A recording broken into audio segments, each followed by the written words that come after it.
রসুন ভর্তা এভাবে বানালে এক প্লেট ভাত শেষ না করে পারা যাবে না। আর আজকে আমি তোমাদের সাথে এই রসুন ভর্তার রেসিপিটাই দেখাবো। সুস্বাদু একটা ভর্তার রেসিপি। তো হাই গাইস, আসসালামু আলাইকুম, welcome back to my channel. কেমন আছো তোমরা সবাই? আশা করছি ভালো আছো। আল্লাহর রহমতে আমি অনেক ভালো আছি। তো গাইস, আজকে আমি তোমাদের সাথে শেয়ার করব রসুন ভর্তার রেসিপি। তো ভিডিওটি ফার্স্ট থেকে লাস্ট পর্যন্ত দেখতে থাকো, আশা করছি ভালো লাগবে। আর ভালো লাগলে প্লিজ একটি লাইক আর একটি সাবস্ক্রাইব করে পাশে থাকবে। তো রসুন ভর্তাটা করাটা খুবই সহজ। তো সর্বফার্স্ট আমাদের লাগবে রসুন। তো এখানে আমি রসুনটাকে ভালোভাবে ছিলে নিছি, ফ্রেশ করে ধুয়ে। তোমরা যদি চাও তাহলে এই রসুনটাকে খোসা সহকারেই এটাকে সিদ্ধ করে নিতে পারো। তো আমি খোসাটা ছাড়িয়ে নিছি। আর দেখো, রসুনগুলোকে আমি সিদ্ধ করার জন্য কিন্তু দিয়ে দিছি। তোমরা চাইলে রসুনের খোসা সহকারে সিদ্ধ করে তারপরে কিন্তু যখন নাকি ভর্তা করবে তখন কিন্তু খোসাটা ছাড়িয়ে তারপরে ভর্তা করে নিতে পারো। তো দেখো, ভালো করে আমি রসুনটাকে টেলে নেব, আর কি একেবারে সিদ্ধ করে নেব। আর অল্প সময়ের মধ্যেই কিন্তু রসুনটা সিদ্ধ করা হয়ে যাবে। তো দেখো, আমি কিন্তু রসুনটাকে খুব ভালো করে সিদ্ধ করে নিছি। তো এইভাবে করে কিন্তু কম সময়ের মধ্যে রসুনটাকে সিদ্ধ করে নেওয়া যায়। তো সিদ্ধ করার পরে এখানে আমি শুকনো মরিচ ভেজে নেব। তার জন্য কিন্তু এখানে আমি সরষের তেল অ্যাড করছি। তো সরষের তেল দেওয়ার পরে কিন্তু আমি শুকনো মরিচটাকে ভালো করে একেবারে লাল করে ভেজে নেব, যেহেতু মরিচটাকে আমি হাতে মেখে নেব। তো দেখো, ভালো করে একেবারে লাল করে কিন্তু আমি শুকনো মরিচটাকে ভেজে নিছি। এই পর্যায়ে এসে এখানে আমি অ্যাড করে দিচ্ছি পেঁয়াজ কুচি।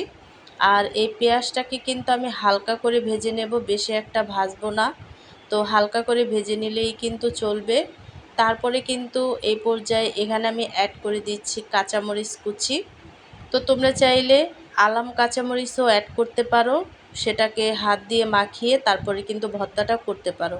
তো আমি কুচি কুচি করে কেটে তারপরে কিন্তু এখানে দিয়ে দিছি। তো দেওয়ার পরে কিন্তু এখানে আমি অ্যাড করে দিছি ধনিয়াপাতা কুচি। তো ভর্তার টেস্টটা কিন্তু বাড়েই ধনিয়াপাতা কুচিতে।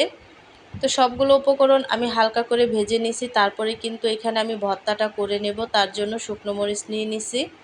আর শুকনো মরিচটাকে লবণ দিয়ে ভালো করে আমি গুঁড়ো করে নেব। তো দেখো, আর শুকনো মরিচটা যেহেতু গরম গরম ভাজা, তো হাত দিয়ে মুড়িয়ে নিলেই কিন্তু গুঁড়া গুঁড়া হয়ে যাবে।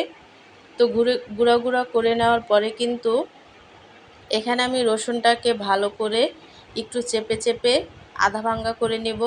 আর রসুনটাকে এত মিহি করার কোনো প্রয়োজন নেই, আধা ভাঙ্গা হলেই কিন্তু ভর্তাটা খেতে অনেকটা টেস্ট লাগে। তো দেখো, আমি কিন্তু রসুনটাকে অতটা মিহি করিনি, আধা ভাঙ্গা করে নিছি।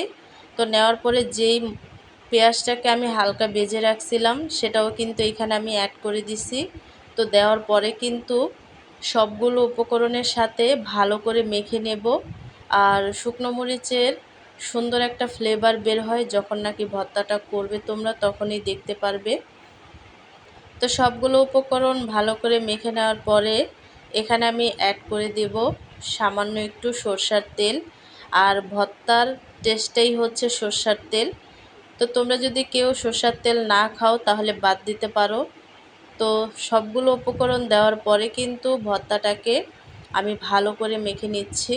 আর এমন ভর্তা যদি হয় দুপুর সময়, তাহলে কিন্তু গরম গরম ভাতের সাথে জাস্ট জমে যাবে। তো দেখো, একেবারেই কিন্তু দুর্দান্ত একটা রেসিপি। আর সেটা হচ্ছে অনেকটা ঝাল ঝাল, জিভে জল আনার মতো একটা ভর্তার রেসিপি। আর এই ভর্তাটা কিন্তু অনেক মানুষই পছন্দ করে, খেতেও অনেকটা টেস্টি লাগে যেহেতু অনেকটা ঝাল ঝাল হয়েছে ভর্তাটা। তো তোমরাও কিন্তু এইভাবে বাসায় ট্রাই করবে।